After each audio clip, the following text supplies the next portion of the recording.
Hello friends, welcome back to my channel. So ఈ రోజు మన ఛానల్లో చాలా న్యాచురల్గా ఏ సాసు వేయకుండా ఇంట్లోనే ఎగ్ ఫ్రైడ్ రైస్ ఎలా చేసుకోవాలనేసి చూపించబోతున్నానండి. ముందుగా మీరు ఎన్ని గుడ్లు కావాలో అన్ని గుడ్లు వేసేసుకొని బాగా బీట్ చేసేసుకొని ఆయిల్ అయితే వేసేసి హై ఫ్లేమ్లో పెట్టాలండి. గ్యాస్ని మర్చిపోకండి, హై ఫ్లేమ్లో పెడితేనే గుడ్డు అనేది నీచు వాసన రాదు. అలాగే చాలా బాగా ఫ్రై అవుతుంది, టేస్ట్ కూడా చాలా బాగుంటుంది. తర్వాత దీని మీదకి ఉత్తి గుడ్డుని ఫ్రై చేసుకోకుండా కొంచెం ఉప్పు వేసేసుకోండి. అలాగే కొంచెం అయితే ధనియా పౌడర్ వేసేసుకోండి. ఒక హాఫ్ టీ స్పూన్ దాకా ధనియా పౌడర్ వేసేసుకొని, ఇంకొక హాఫ్ టీ స్పూన్ దాకా మిరియాల పౌడర్ వేసేసుకోండి, పెప్పర్ పౌడర్. ఇక్కడ టేస్ట్ అనేది చప్పగా ఉండకుండా బాగా చాలా కొంచెం టేస్టీగా వస్తుంది ఫ్రై అయ్యాక గుడ్డు అనేది.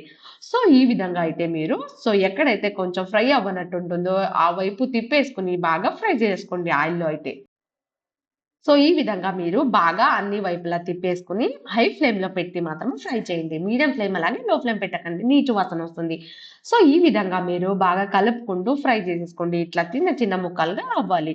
ఆ తర్వాత ఏం చేస్తారు మీరు పక్కనైతే పెట్టేసుకోండి. దీన్నంతటిని పక్కన పెట్టేసుకొని నెక్స్ట్ వెజిటబుల్ ఫ్రై చేయడానికైతే మనం రెడీ చేసుకుందాం. ఇప్పుడు ముందుగా ఒక 3 టేబుల్ స్పూన్ల లేకపోతే 4 టేబుల్ స్పూన్ల ఆయిల్ వేసేసుకొని, అలాగే కొంచెం ఆయిల్ వేడయ్యాక ముందుగా అయితే వెల్లుల్లిపాయలనైతే వేసేసుకోండి. చాలా మంది వెల్లుల్లిపాయలు వెయ్యరు. నేను వేస్తున్నాను. టేస్ట్ అనేది ఆ పలుకులు తగులుతా ఉంటే వెల్లుల్లి పలుకులు చాలా బావుంటుంది టేస్ట్. అలాగే హెల్త్‌కి కూడా చాలా మంచిది. వేసేసుకొని ఆ తర్వాత అయితే ఉల్లిపాయనైతే వేసేసుకోండి. నేనిక్కడ ఒకటి ఉల్లిపాయ తీసుకుంటున్నాను. మీకు రైస్ మీరు ఎంత తీసుకుంటారో దాన్ని బట్టి వేసేసుకోండి. అలాగే పచ్చిమిరపకాయలు వేసేసుకోండి. చిన్నగా కట్ చేసుకొని వేసేసుకోండి. ఆ తర్వాత మీరు ఇప్పుడైతే క్యారెట్‌నైతే వేసేసుకోండి. క్యారెట్‌ని వేసి ఏం చేస్తారు, తర్వాత బాగా ఫ్రై చేయండి. క్యారెట్ ఆల్మోస్ట్ ఇదంతా ఒక 30 సెకండ్స్ గ్యాప్‌లోనే ఒకటయ్యాక ఒకటి వేసేసుకోండి. ఇప్పుడైతే క్యాప్సికమ్‌ని వేసేసుకోండి. క్యాప్సికమ్‌ని వేసేసి బాగా ఫ్రై చేయండి. అలాగే సో ఫ్రెంచ్ బీన్స్ అయితే వేసేసుకోండి. ఏ బీన్స్ అయితే వేసేసుకోండి. ఏం పర్వాలేదు. ఇవే వేయాలనేం లేదు. వేసేసుకొని ఇది కూడా హై ఫ్లేమ్‌లోనే పెట్టి మాత్రమే ఫ్రై చేయాలండి. ఫ్రైడ్ రైస్ అంటేనే హై ఫ్లేమ్‌లో పెట్టి ఆ స్మోకీ ఫ్లేవర్ అనేది యాడ్ అవుతుంది. హై ఫ్లేమ్‌లో పెట్టి మనం ఫ్రై చేయడం వల్ల. ఇప్పుడు ఉప్పు వేసేసుకొని, ఉప్పు కొంచెం వేసి ఫ్రై చేయండి. తొందరగా ఫ్రై అయితాయి. ఇప్పుడు ఫ్రై అయ్యి ఒక 2, 3 నిమిషాల పాటు ఫ్రై అయ్యాక వెజిటబుల్స్ ఒక 4, 5 నిమిషాల పాటు ఫ్రై చేసినా పర్వాలేదు హై ఫ్లేమ్‌లో. రైస్ వేసేసి ఆ తర్వాత మీరు ఒక హాఫ్ టీ స్పూన్ దాకా ధనియా పౌడర్ వేయండి. అలాగే ఒక హాఫ్ టీ స్పూన్ దాకా మిరియాల పౌడర్ వేయండి. ఆ తర్వాత మీరు ఒక టీ స్పూన్ దాకా గరం మసాలా అయితే వేసేసుకోండి.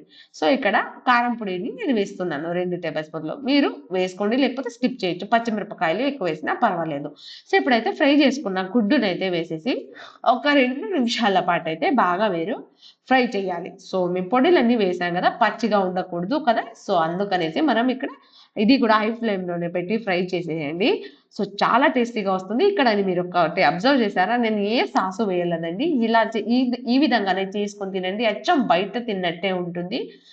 ఏ సాసు వేయకుండా తినడం వల్ల ఆరోగ్యానికి చాలా మంచిది. అలాగే అదే టేస్ట్ కూడా వస్తుంది. టేస్ట్ వస్తుందో రాదో అనేసి అనుమాన పడకండి. నేను చెప్పినట్టు చేస్తే ఖచ్చితంగా వస్తుంది. ఈ విధంగా మీరు ఒక 2, 3 నిమిషాల పాటు ఫ్రై చేసుకొని చూస్తున్నారు కదా ఎంత బాగా వచ్చిందో. ప్లీజ్ మీ ఇంట్లో కూడా ట్రై చేసి ఎలా వచ్చిందో ప్లీజ్ నా ఛానల్ కింద కామెంట్ చేయండి ఫ్రెండ్స్. అలాగే ఒక సబ్స్క్రైబ్ చేయడం మర్చిపోకండి. లైక్ చేసి షేర్ చేసేయండి. Thank you.